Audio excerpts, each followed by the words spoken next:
하나님 말씀 함께 보겠습니다. 하나님 말씀은 시편 90편입니다. 구약성경 시편 90편 1절부터 17절까지 말씀입니다.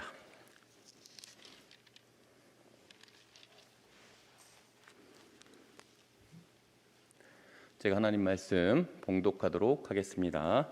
시편 90편입니다. 주여, 주는 대대에 우리의 거처가 되셨나이다. 산이 생기기 전, 땅과 세계도 주께서 조성하시기 전, 곧 영원부터 영원까지 주는 하나님이시니이다. 주께서 사람을 티끌로 돌아가게 하시고 말씀하시기를 너희 인생들은 돌아가라 하셨사오니 주의 목전에는 천년이 지나간 어제 같으며 밤의 한순간 같을 뿐임이니이다. 주께서 그들을 홍수처럼 쓸어 가시나이다. 그들은 잠깐 자는 것 같으며 아침에 돋는 풀 같으니이다. 풀은 아침에 꽃이 피어 자라다가 저녁에는 시들어 마르나이다. 우리는 주의 노에 소멸되며 주의 분내심에 놀라나이다. 주께서 우리의 죄악을 주의 앞에 놓으시며 우리의 은밀한 죄를 주의 얼굴빛 가운데 두셨사오니 우리의 모든 날이 주의 분노 중에 지나가며 우리의 평생이 순식간에 다하였나이다. 우리의 연수가 70이요 강건하면 80이라도 그 연수의 자랑은 수고와 슬픔뿐이요 신속히 가니 우리가 날아가나이다. 누가 주의 노여움의 능력을 알며 누가 주의 진노의 두려움을 알리이까? 우리에게 우리 날 계수함을 가르치사 지혜로운 마음을 얻게 하소서. 여호와여 돌아오소서. 언제까지니까 주의 종들을 불쌍히 여기소서. 아침에 주의 인자하심이 우리를 만족하게 하사 우리를 일생 동안 즐겁고 기쁘게 하소서. 우리를 괴롭게 하신 날수대로와 우리가 화를 당한 연수대로 우리를 기쁘게 하소서. 주께서 행하신 일을 주의 종들에게 나타내시며 주의 영광을 그들의 자손에게 나타내소서. 주 우리 하나님의 은총을 우리에게 내리게 하사 우리의 손이 행한 일을 우리에게 견고하게 하소서. 우리의 손이 행한 일을 견고하게 하소서. 아멘.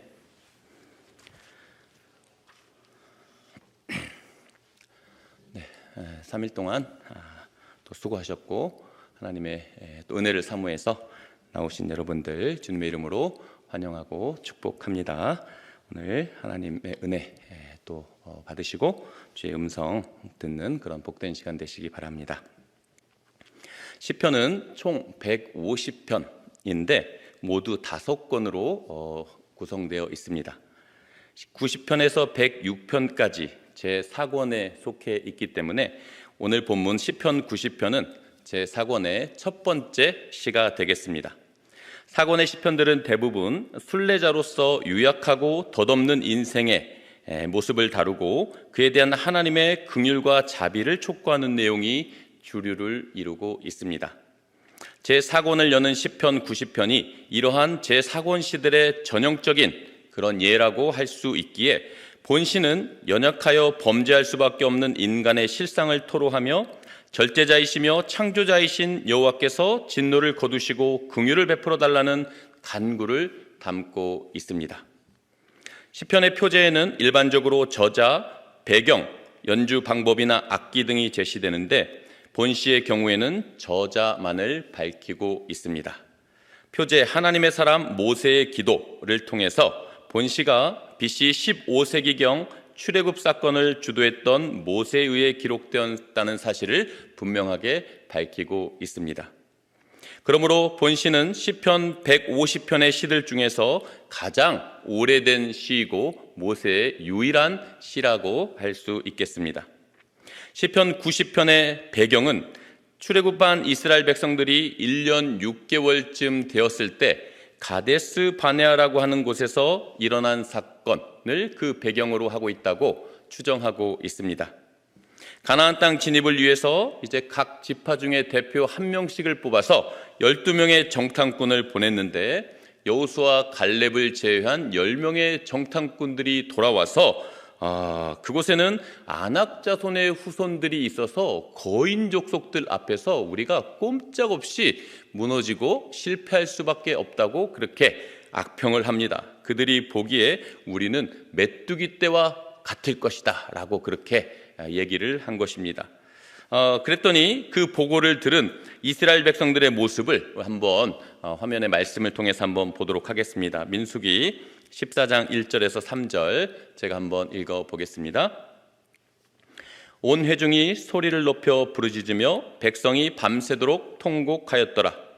이스라엘 자손이 다 모세와 아론을 원망하며 온 회중이 그들에게 이르되 우리가 애굽 땅에서 죽었거나 이 광야에서 죽었으면 좋았을 것을 어찌하여 여호와가 우리를 그 땅으로 인도하여 칼에 쓰러지게 하려 하는가? 우리 처자가 사로잡히리니 애굽으로 돌아가는 것이 낫지 아니하랴. 너무나 안타까운 장면입니다. 여러 안타까운 장면들이 있지만 정말 가슴 아픈 그런 장면인데요. 결국 하나님께서 이 백성을 전염병으로 멸하고 모세를 통해 새로운 나라를 세우시겠다고 진노하셨을 때 모세가 하나님의 언약과 자비의 성품에 의지해서 간절히 중보했고 하나님께서 이제 죄사함을 약속하시면서 다음과 같이 말씀하십니다. 민수기 14장 22절에서 23절 제가 한번 읽어보겠습니다. 내 영광과 애굽과 광야에서 행한 내 이적을 보고서도 이같이 10번이나 나를 시험하고 내 목소리를 청종하지 아니한 그 사람들은 내가 그들의 조상들에게 맹세한 땅을 결단코 보지 못할 것이요 또 나를 멸시하는 사람은 한 사람도 그것을 보지 못하리라. 결국 이때 불신앙과 불순종으로 말미암아 여호수아 갈렙을 제외한 출애굽 1세대는 모두 가나안 땅에 들어가지 못하고 광야에서 죽으리라는 선고를 받았고 실제로 광야 40년 동안 이 하나님의 말씀은 그대로 이루어지게 됩니다. 이러한 배경하에서 민족을 사랑하는 지도자 모세의 심정이 어떠했을까요? 당시 80세에 하나님의 부르심을 받고 출애굽을 경험했던 민족의 지도자 모세가 이제 하나님의 그 언약과 긍휼을 의지해서 이스라엘 백성들을 용서해 달라고 다시 하나님 돌아와 달라고 그렇게 뜨거운 심정을 담아서 애가를 부르는 그러한 배경이 되고 있는 것입니다. 이러한 시편 90편의 구조는 크게 세 부분으로 나눌 수 있겠습니다. 1절부터 6절까지는 절대자이시며 창조주이신 하나님께 대비되는 인생의 유한함과 연약성을 말합니다. 그리고 7절부터 12절까지는 주님의 진노하심에 두려워 떨 수밖에 없는 그런 가련하고 비참한 인생의 운명에 대해서 말합니다. 그리고 마지막 13절에서 17절까지는 이러한 비참하고 가련한 주의 백성들을 향한 주님의 자비와 긍휼을 간구하는 그러한 내용으로 이루어져 있습니다. 먼저 표제로 제시된 하나님의 사람 모세의 기도에 대해서 살펴보도록 하겠습니다. 하나님의 사람이 원어로 보면 이쉬 하 엘로힘으로 되어 있는데 두 단어 사이에 연결선, 히브리어에서는 마켑이라고 하는데 연결선으로 이어져 있습니다. 여기서 사람은 선하거나 위대하거나 힘이 센 사람을 지칭할 때 사용되고 있으므로 지금 모세의 삶이 선하고 위대하고 강건한 것이었음을 설명하고 있습니다. 하나님에 해당하는 하 엘로힘의 기본형 엘로힘은 우리가 하나님의 이름 가운데 전능하신 하나님의 권능을 부각시키는 이름입니다. 여기에 이쉬 하 엘로힘, 하나님의 사람이 가운데 연결선으로 마켑으로 되어 있는 이유는 바로 모세가 하나님과 뗄래야 뗄 수 없는 그런 긴밀한 관계에 있었다라고 하는 것을 알려주는 것이고 또한 모세가 이렇게 위대한 삶을 살 수 있었던 것은 바로 엘로힘, 전능하신 하나님의 은혜와 도우심과 능력에 붙들려 있었기 때문에 가능하다라고 하는 것을 설명하고 있습니다. 이제 시편 90편의 표제에 하나님의 사람 모세의 기도라고 되어 있을 때 이제 당대 사람들과 그 후손들이 이 시편 90편을 대할 때 히브리 독자들은 위대한 민족의 지도자 모세의 그 이름 앞에서 매우 경각심을 가지고 유일한 이 한 편의 시를 읽었을 것입니다. 또한 위대한 하나님의 사람 모세 역시도 하나님의 은혜와 자비와 긍휼 아니고는 살 수 없는 그런 연약한 또 죄인의 이자 그 한계를 가진 인간이라고 하는 것을 깨달으면서 이제 절대적으로 하나님을 향한 그 긍휼을 구하는 기도하는 그 시인의 간구에 이제 같은 마음으로, 절절한 마음으로 동참하며 이 시를 읽게 되었을 것입니다. 우리 역시 그런 마음으로 오늘 이 시편 90편을 대할 수가 있는 것입니다. 이제 1절과 2절을 보시기 바랍니다. 주여, 주는 대대에 우리의 거처가 되셨나이다. 산이 생기기 전, 땅과 세계도 주께서 조성하시기 전, 곧 영원부터 영원까지 주는 하나님이시니이다. 모세는 가장 먼저 하나님께서 이 모든 만물의 창조주이시며 영원부터 영원까지 함께 하시는 영원하신 하나님임을 찬양하고 있습니다. 그러면서 그 하나님이 대대에 우리의 거처가 되셨다고 그렇게 고백합니다.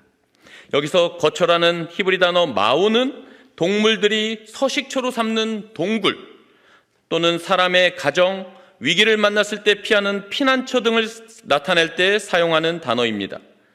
본문에서는 이 모든 의미가 다 함축해서 담겨 있기 때문에 시인은 하나님을 쉴 수 있는 집이나 위기를 피하는 피난처라고 그렇게 고백하고 있습니다. 하나님께서 대대로 자신들의 피난처와 안식처가 되어주셨다고 노래하고 있는 것입니다. 사랑하는 여러분, 이스라엘의 역사를 한번 생각해 보시면 이것이 얼마나 큰 은혜가 되는지 생각해 보게 됩니다. 먼저 민족의 조상으로 그 아브라함이 갈대아 우르를 떠나서 자신들의 갈 바를 알지 못하고 가나안 땅으로 이주해 왔던 일을 기억해 보십시오. 또한 그 아들 이삭, 기존의 가나안 땅을 점령하고 있던 원주민들의 텃세와 시기로 인해서 여기저기 우물을 찾아 계속해서 이동해야만 했습니다. 그리고 그 아들 야곱, 내 나그네 길의 세월이 130년인데 험악한 세월을 보내었나이다. 애굽 왕 바로 앞에서 말년에 자신의 삶을 이렇게 소개하고 있습니다. 대기근을 피해 그렇게 애굽 땅에 정착하게 되었고 요셉을 알지 못하는 새 왕들이 일어나면서 겪게 되는 400여 년에 걸친 그 노예 생활, 그리고 이제 놀라운 그 출애굽의 구원을 받게 되고 거친 광야 생활을 하면서 이제 약속의 땅으로 향하고 있는 자신들의 모습에 이르기까지 이 모든 과정에 하나님께서 대대 우리의 거처가 되셨나이다 라고 온 마음을 담아서 전심으로 고백하고 찬양하고 있는 것입니다. 모세는 자신의 신앙 고백을 넘어서 하나님께서 대대 우리의 거처가 되셨다고 말함으로써 이스라엘 전 공동체적으로, 그리고 그 조상들과 후손들의 그 모든 후손들에 이르기까지 확장시켜서 적용하고 있습니다. 사랑하는 성도 여러분, 하나님께서 나의 피난처와 요새가 되신다라는 사실을 고백하고 있습니까? 안전한 울타리만 있어도, 튼튼한 집 하나만 있어도 우리에게 얼마나 큰 위로와 힘이 됩니까? 하물며 창조주이시고 만왕의 왕이시고 전능하신 하나님께서 친히 나의 거처, 피난처와 안식처가 되신다면 얼마나 든든하고 정말 말로 다 할 수 없는 소망을 가질 수가 있겠습니까? 그런 의미에서 젊은 날 방탕한 인생을 보내다가 주님을 만난 뒤 완전히 새로운 인생을 살고 초대교회 성자로까지 불린 어거스틴이 참회록을 시작하면서 1권 1장에서 이렇게 고백하고 있습니다. 오 주님, 당신에게 찬양을 드릴 때 우리에게 기쁨이 있습니다. 왜냐하면 당신은 우리를 당신을 위한 존재로 창조하셨기 때문입니다. 그러기에 우리의 마음은 당신 안에서 안식을 발견할 때까지는 쉼을 누릴 수가 없습니다. 마지막에 그러기에 우리의 마음은 당신 안에서 안식을 발견할 때까지는 쉼을 누릴 수가 없습니다. 이 고백이 오늘 저와 우리 모두의 고백이 되었으면 좋겠습니다. 사랑하는 여러분, 하나님을 대대로 우리의 영원한 거처로 삼으시기 바랍니다. 주님께서 주시는 세상이 줄 수 없는 참된 위로와 평강을 누리시기 바랍니다. 주님 안에서 나의 마음이 비로소 그 어디에서도 발견할 수 없는 진정한 안식과 쉼을 누릴 수 있게 되시길 축복합니다. 3절부터 6절까지는 창조주이시자 영원하신 하나님과 대비되는 인생의 유한함과 연약함을 잘 보여주고 있습니다. 우리 3절부터 6절까지 말씀을 함께 읽도록 하겠습니다. 시작. 주께서 사람을 티끌로 돌아가게 하시고 말씀하시기를 너희 인생들은 돌아가라 하셨사오니 주의 목전에는 천년이 지나간 어제 같으며 밤의 한순간 같을 뿐임이니이다. 주께서 그들을 홍수처럼 쓸어 가시나이다. 그들은 잠깐 자는 것 같으며 아침에 돋는 풀 같으니이다. 풀은 아침에 꽃이 피어 자라다가 저녁에는 시들어 마르나이다. 3절. 주께서 사람을 티끌로 돌아가게 하시고 말씀하시기를 너희 인생들은 돌아가라 하셨사오니에 기록된 티끌, 히브리어 다카는 산산이 부서진 파멸의 잔해를 의미합니다. 이것은 사람이 호흡이 끊어져 땅에 묻히고 그 몸이 흙 속에서 완전히 해체된다라고 하는 뜻을 담고 있습니다. 이처럼 인간이 이 땅에서 영원히 살지 못하고 반드시 죽게 되어 완전히 썩어진다라고 하는 사실은 인간이 얼마나 유한하고 연약한 존재인지를 자각하게 합니다. 너희 인생들은 돌아가라라는 하나님의 말씀에서 인간의 이 피할 수 없는 죽음과 심판이 하나님의 주권과 명령 가운데 이루어지고 있음을 확인할 수 있습니다. 영원부터 영원까지 계시는 하나님 앞에서 인간의 생애는 너무나 짧고 초라할 수밖에 없습니다. 마치 영원하신 그 하나님에 비하면 인생이라고 하는 이 시간은 한 점의 점과 같다라고 할 수 있는 것입니다. 오늘 말씀에 보니까 주님의 목전에는 천년의 시간도 지나간 어제 하루와 같을 뿐이라고 합니다. 아니, 그보다도 더 짧은 밤의 한순간 같을 뿐이라고 말하고 있습니다. 주께서 그들을 홍수처럼 쓸어가시기 때문에 그들은 잠깐 자는 것 같으며 아침에 돋는 풀과 같다고 합니다. 마치 꿈을 꾸는 것 같이 한숨 자고 일어나 깨는 잠처럼 그렇게 순식간에 지나가 버린다는 것입니다. 아침에 돋는 풀은 꽃이 피어 자라다가 저녁에는 시들어 말라서 시들어 버립니다. 시인은 인간의 이 찰나와 같은 운명과 헛되고 덧없는 인생을 생생하게 묘사하고 있는 것입니다. 아침에 꽃 피는 꽃이 얼마나 아름답습니까? 물을 머금은 풀이 햇살에 비추일 때 얼마나 싱그럽고 푸르릅니까? 그러나 저녁이 되면 꽃이 시들고 풀은 말라서 그 생명이 사라지게 마련이라는 것입니다. 이것은 인간의 젊음과 영화도 마치 이와 같다는 것입니다. 젊음이 계속된다면 얼마나 좋겠습니까? 성공과 영화가 계속해서 지속될 수 있다면 얼마나 좋을까요? 그러나 인생과 젊음은 속절없이 흘러가게 마련이고 성공과 영화는 곧 시들고 말라서 안개처럼 사라지고 만다는 것입니다. 다 부질없고 헛될 뿐임을 성경은 우리에게 가르치고 있습니다. 본문의 표현은 인간의 존재 자체만 아니라 인간이 자랑하는 풍성하고 아름다운 삶, 그리고 그 영화까지라도 유한하고 허무하고 헛될 뿐이라고 그렇게 나타내고 있습니다. 사랑하는 여러분, 인생이 밤의 한순간 같고 잠깐 자고 일어나는 것 같고 아침에 피고 저녁에 사라지는 꽃과 같다는 이 말에 동의가 되시나요? 아직 젊은 분들만 여기 모여 있는 건 아니시겠죠? 내년에 제가 50 하늘의 뜻을 안다라고 하는 그 지천명의 그 나이가 되니까 내년부터는 이렇게 좀 더 잘 알 수가 있겠다, 이제 이런 생각이 드는데요. 그런데 오늘이 11월 23일인데 정말 2022년이 어떻게 지나갔는지 잘 모르겠습니다.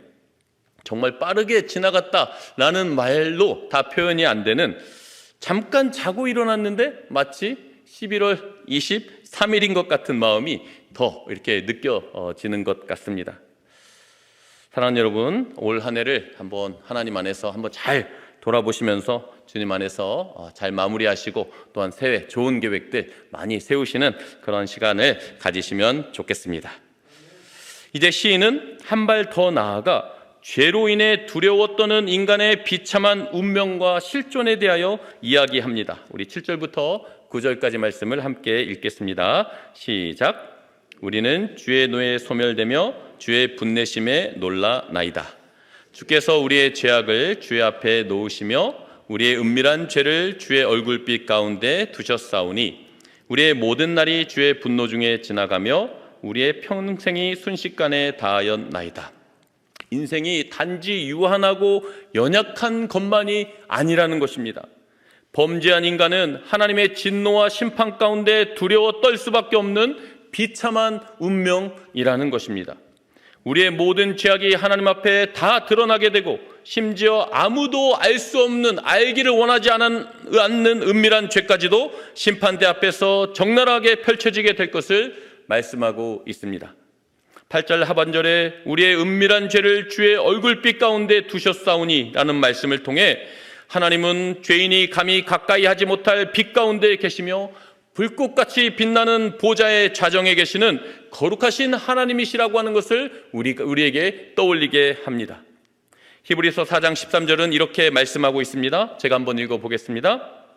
지으신 것이 하나도 그 앞에 나타나지 않음이 없고 우리의 결산을 받으실 이의 눈앞에 만물이 벌거벗은 것 같이 드러나느니라.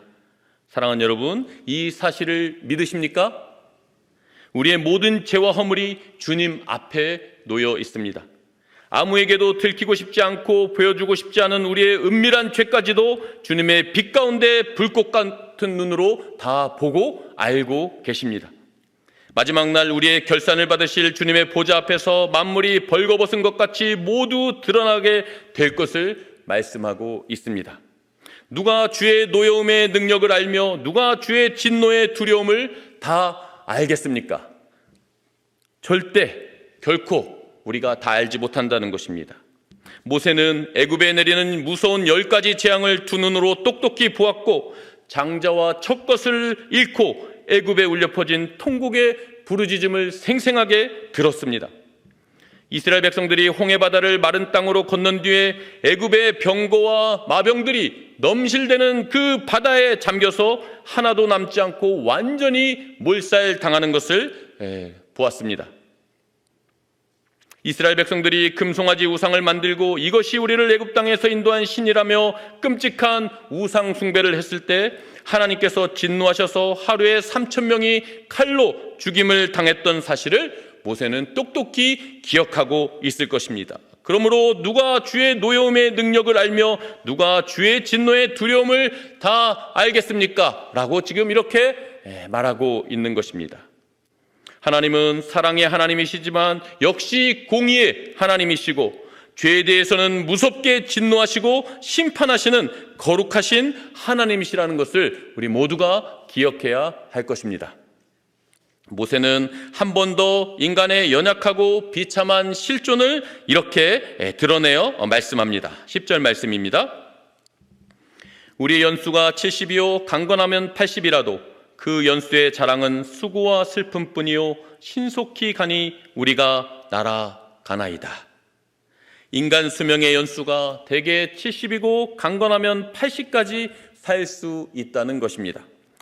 지금은 과학과 의술의 발달로 90세, 100세까지 사시는 분들이 더러 있지만 우리나라도 불과 얼마 전까지 환갑을 넘기기가 힘들었기 때문에 이제 60이라는 나이에 성대한 환갑잔치를 열고 70세 고희라고 하는 그 뜻이 옛적부터 희귀하다라고 하는 그런 뜻이라는데 모두가 동의한 적이 불과 얼마 전이라는 것을 기억하실 것입니다. 지금으로부터 약 3,500년 전 이 시를 쓰고 있는 모세 자신이 이제 막 80세를 넘기고 있는 시점이었기 때문에 인생의 연수를 너무나 절감하면서 이 시를 쓰고 있었을 것입니다. 그런데 더 인생의 연수보다 더 안타까운 것은 그 연수가 얼마이든지 간에 상관없이 그 삶의 내용을 들여다보면 자랑할 것이 수고와 슬픔뿐이라고 그렇게 말하고 있습니다. 수고에 해당하는 히브리 원어는 진절이 나는 노력, 고역, 불행이라고 하는 뜻을 의미하고 슬픔에 해당하는 히브리 원어는 헛되이 노력하다, 실패로 끝나다, 헛됨 등을 의미하는 그러한 단어입니다. 그러므로 밤의 한순간처럼 짧은 인생을 살아가는 그 인간들의 그 삶의 내용을 들여다보니 수고와 슬픔뿐이다. 즉 진절이 나고 피눈물 나는 노력을 함에도 불구하고 다 헛되고 부질없어서 실패로 끝나게 된다고 그렇게 말씀하고 있는 것입니다.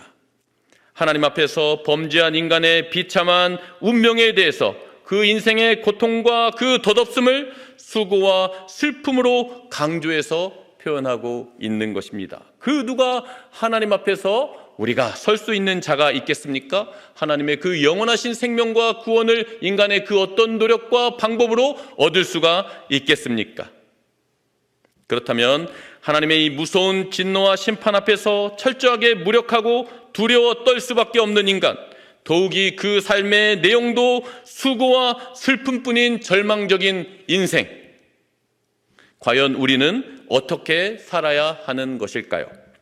오늘 12절 말씀을 함께 읽도록 하겠습니다. 12절 말씀 시작. 우리에게 우리 날 계수함을 가르치사 지혜로운 마음을 얻게 하소서. 원어의 의미를 살려서 번역하면 우리의 날들 세는 것을 잘 알게 해주셔서 우리로 지혜의 마음을 가지게 해주십시오입니다. 마치 자신의 생이 영원할 것처럼 살아가고 있는 어리석은 인간들에게 인생이 유한하며 언젠가는 반드시 죽는 존재임을 깨닫게 하는 은혜를 허락해달라고 하나님께 간구하고 있습니다. 자신들의 인생이 극히 짧아서 순식간에 지나가며 하나님의 무서운 진노와 심판을 받을 수밖에 없는 비참한 존재라는 사실을 알아야만 진정한 인간으로서의 삶을 살 수 있다는 것입니다. 그러할 때 죽음 이후를 준비할 수 있는 삶이 되는 것이고, 창조주와 구원자 되시는 하나님 앞에서 겸손한 마음으로 순종하며 사는 삶이 될 수 있는데, 그것이 바로 지혜로운 마음, 지혜로운 인생이라고 말씀하고 있는 것입니다. 여기서 가르치사에 해당하는 히브리어 원어는 당신이 철저하게 깨닫게 하소서라는 뜻입니다. 하나님께서 철저하게 깨닫게 해 주실 때 비로소 우리가 지혜로운 마음을 얻을 수 있게 된다는 것입니다. 사랑하는 여러분, 하나님의 은혜가 아니고서는 우리가 하나님을 스스로 알 수도 없고 찾을 수도 없고 믿을 수도 없는 것입니다. 하물며 인간의 몸을 입고 나를 찾아오시고 나를 위해 십자가에서 대속의 피를 흘리시고 죽으신 예수 그리스도를 나의 구원자, 나의 하나님, 나의 주님으로 고백할 수가 없다는 것입니다. 모든 사람이 죄를 범하였음에 하나님의 영광에 이르지 못하며 의인은 없나니 하나도 없다고 성경은 분명하게 선언하고 있습니다. 오직 하나님의 은혜에 의해서, 오직 하나님의 말씀에 의해서 우리를 온전하게 철저하게 깨닫게 해 주실 때 비로소 우리는 드디어 창조주 하나님의 영광을 바라볼 수 있게 되는 것이고, 구속자 예수 그리스도의 십자가 사랑을 깨달을 수 있게 된다는 것입니다. 그럴 때 우리는 드디어 돌이켜 새로운 삶을 살게 되는 것이고 진정한 인생을 살 수 있게 된다는 것입니다. 하나님을 경외하는 삶, 이것이 바로 지혜로운 마음, 참다운 인생이라고 한 하나님의 말씀을 듣게 되시고 깨닫게 되시고 믿는 저와 여러분 되시길 바랍니다. 주님 안에서 영혼을 준비하는 삶, 그리고 구원을 확신하면서 하나님의 뜻을 순종하며 사는 그런 지혜로운 믿음의 사람들 다 되시길 주님의 이름으로 축복합니다. 이제 마지막으로 이러한 지혜를 가지고 있는 사람들은 어떻게 살아가는가? 오늘 마지막 13절에서 17절 말씀을 함께 읽도록 하겠습니다. 13절에서 17절 같이 읽습니다. 시작. 여호와여 돌아오소서. 언제까지니까 주의 종들을 불쌍히 여기소서. 아침에 주의 인자하심이 우리를 만족하게 하사 우리를 일생 동안 즐겁고 기쁘게 하소서. 우리를 괴롭게 하신 날수대로와 우리가 화를 당한 연수대로 우리를 기쁘게 하소서. 주께서 행하신 일을 주의 종들에게 나타내시며 주의 영광을 그들의 자손에게 나타내소서. 주 우리 하나님의 은총을 우리에게 내리게 하사 우리의 손이 행한 일을 우리에게 견고하게 하소서. 우리의 손이 행한 일을 견고하게 하소서. 지혜로운 하나님의 사람 모세가 가련한 주의 백성들, 비참한 주의 백성들을 위해 주의 자비와 긍휼을 구하며 간절히 중보하고 있습니다. 모세는 범죄한 그의 백성을 떠나신 여호와 하나님이 그들을 용서하시고 은혜를 베풀어 주시길 간구합니다. 여호와여 돌아오소서. 여기서 여호와여라고 부를 때 모세는 그 출애굽기 3장에서 떨기나무 불꽃 가운데 완전히 철저하게 망해버린 자신을 만나주시며 소명을 주실 때 스스로 있는 자 야훼 하나님으로 자신을 소개하셨던 그 하나님의 이름을 부르며 언약을 붙들고 기도하고 있는 것입니다. 하나님께서 그들에게 다시 돌아오실 때 이제 그 깊은 어둠의 밤이 지나고 밝은 아침이 새롭게 시작되어 즐겁고 기쁘게 살아갈 수 있음을 고백합니다. 사랑과 공의의 하나님께서 지난날의 모든 고통과 환난의 날을 마치고 이제는 기쁨과 행복의 날들로 채워주시길 소망합니다.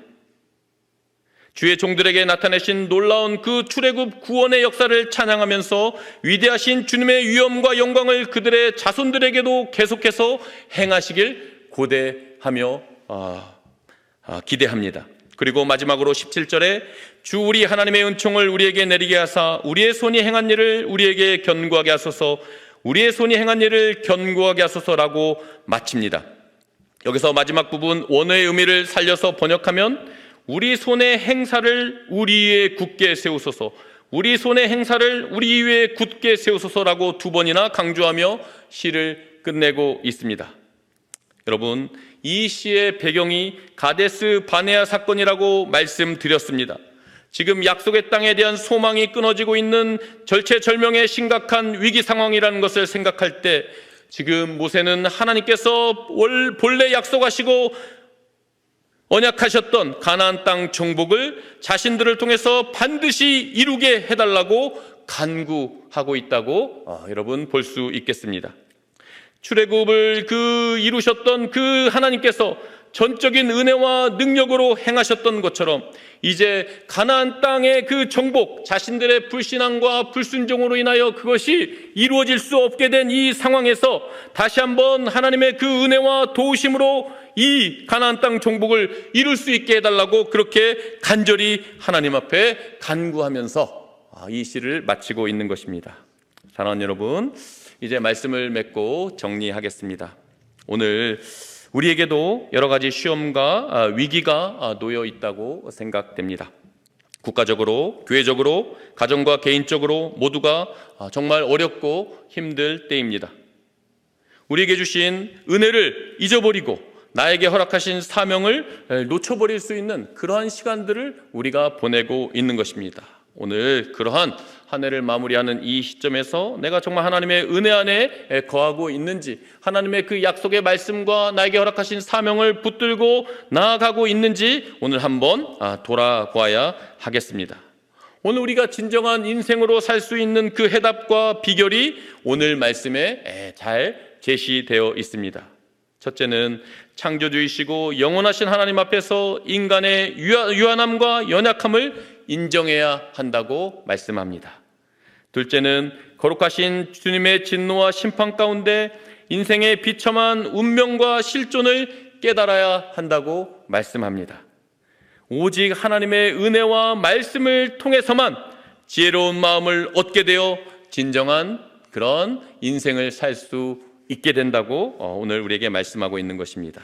마지막 셋째로 가련한 주의 백성들을 위해 하나님의 언약에 근거하고 자비와 긍휼을 의지해서 하나님께서 다시 돌아오시기를 중보하고 있습니다.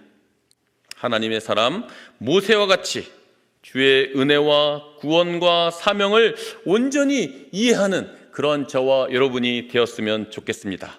성경은 그것이 하나님께서 철저하게 우리를 깨닫게 해주실 때 지혜로운 마음을 얻게 되어 지혜로운 참다운 인생을 살 수 있다고 말씀하고 있습니다.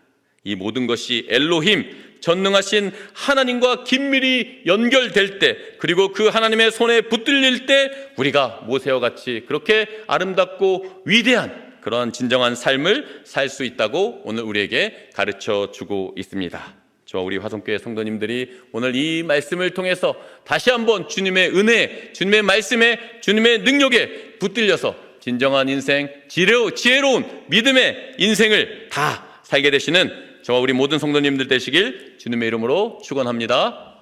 아멘.